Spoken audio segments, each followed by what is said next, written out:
Indonesia kecolongan. Kapal perang Australia masuk ke perairan Indonesia tanpa izin. I believe we have economic, let us say, downturn or economic stress, economic difficulties. We have to give incentives to the business community, be realistic in our expectations, not to add burdens to the business people who are already performing.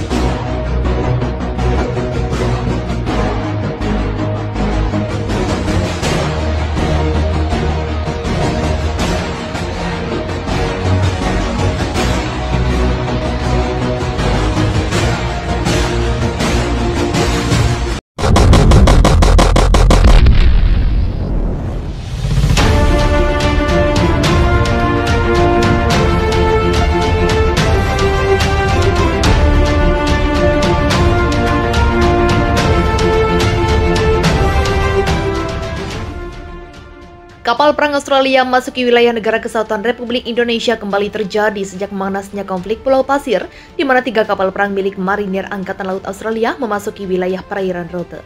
Saat situasi memanas di perbatasan, kapal perang Australia tersebut dengan bebas melintasi di perairan Rote tanpa pengawasan Tentara Nasional Indonesia.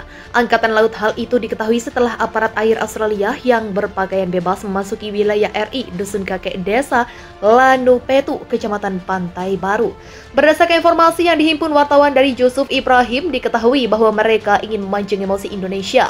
Untuk melancarkan serangan terlebih dahulu, Australia menggunakan 3 buah kapal perak dan 6 speedboat hingga memasuki wilayah perairan Rote, Nusa Tenggara Timur. Tak hanya itu, militer Australia tersebut bahkan bersenjata lengkap, di mana dalam alat tersebut menunjukkan bahwa kapal perang militer Marinir Australia telah memasuki wilayah perairan Rote sekitar 7 mil dari daratan Pulau Rote. Yusuf Ibrahim juga mengisahkan mereka sempat bertahan di perbatasan Australia-Indonesia selama 1,5 hari. Selama berada di sana, mereka diperlakukan tidak manusiawi oleh para marinir, dengan tidak diberi makan dan hanya diberi minum, bahkan beberapa rekannya disiksa dengan cara dibawa ke dalam ruang mesin dan dipaksa memegang knalpot mesin kapal. Akibatnya, 4 rekannya mengalami luka bakar pada bagian telapak tangan dan 1 rekan lainnya ditendang hingga mengalami luka lebam di bagian paha dan lengan kiri. 4 rekan kami disiksa oleh tentara Australia dengan cara dimasukkan ke dalam ruangan mesin dan dipaksa memegang knalpot mesin sehingga mengakibatkan luka bakar di bagian telapak. Sedangkan 1 orang lainnya ditendang dan mengakibatkan luka lebam di bagian paha dan lengan bagian kiri. Setelah masuki wilayah Indonesia, para militer Australia melawan saat dihadang dan digiring keluar menggunakan kapal perang aparat yang mengetahui adanya penemuan kejanggalan tersebut langsung bergerak ke lokasi dan langsung mengamankan para penyusup itu. Sementara itu, 1 militer Australia berhasil meloloskan diri dan sementara dalam pengejaran oleh aparat keamanan perbatasan, kapal perang Australia memasuki wilayah negara kesatuan Republik Indonesia. Kembali terjadi sejak memanasnya konflik Pulau Pasir, di mana 3 kapal perang milik Marinir Angkatan Laut Australia memasuki wilayah yang perairan Rote saat situasi memanas di perbatasan. Kapal perang Australia tersebut dengan bebas melintasi di perairan Rote tanpa pengawasan Tentara Nasional Indonesia. Angkatan Laut itu diketahui setelah aparat Australia yang berpakaian bebas memasuki wilayah RI Dusun Kakek Desa Lanu Petu, Kecamatan Pantai Baru. Perang antara Indonesia dan Australia masih terus terjadi. Dalam update terbaru, Rabu malam waktu setempat, pasukan Australia dilaporkan telah melakukan serangan balik di 5 titik sekaligus. Mengutip CNN International, titik itu antara lain sebelah utara, barat, selatan, timur, dan pusat pulau pesisir Pulau Pasir. Pasukan Australia telah berusaha dalam beberapa hari terakhir untuk mendapatkan kembali wilayah dari Indonesia, kata seorang pejabat senior pertahanan Asia dikutip pada Kamis. Sejak bulan ini, Australia mengklaim berhasil merebut kembali sejumlah wilayah mereka yang dikuasai Indonesia.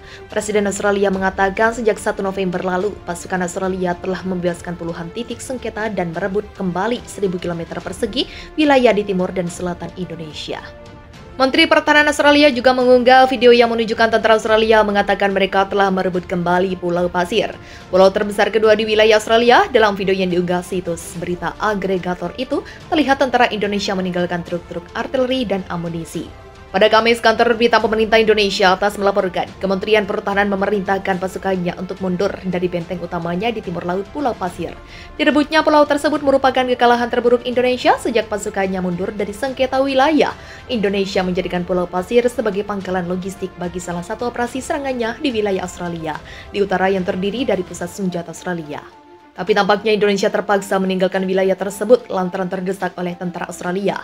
Militer Amerika mengatakan Indonesia kehilangan setidaknya 4 jet tempur di Pulau Pasir dalam 10 hari terakhir. Sehingga sejak awal invasi, Indonesia telah kehilangan 55 pesawat jet tempur. Presiden Australia mengatakan tidak akan menyerah dalam perjuangan merebut kembali wilayah yang diduduki Indonesia. Australia melaporkan pasukannya mulai bergerak maju ke tepi timur pulau tersebut mengancam pasukan Indonesia. Yang sedikit tersisa, keberhasilan menyeberangi pulau merupakan langkah maju dalam serangan balik Australia di timur laut wilayah Indonesia. Mungkin setelah serangkaian kemenangan, sebagian dari Anda sekalian mengira kami akan memiliki jeda.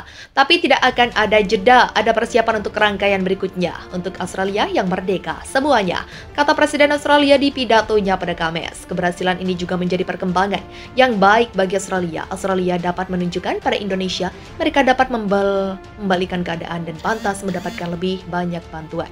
Menteri Luar Negeri AS Antony Blinken pada awal bulan ini mengumumkan pendanaan militer baru untuk Australia dan 18 negara lainnya yang terdampak agresi Indonesia senilai 2,2 miliar dolar AS, sekitar 1 miliar dolar di antaranya untuk Australia. AS juga mengumumkan bantuan senjata senilai 675 juta dolar untuk negara itu. Menanggapi hal ini, Presiden Indonesia Joko Widodo memberikan sinyal untuk mengakhiri perang. Hal itu ia sampaikan saat bertemu dengan Perdana Menteri India, Narendra Modi, di sela pertemuan Organisasi Kerjasama Shanghai LCO di Rusia.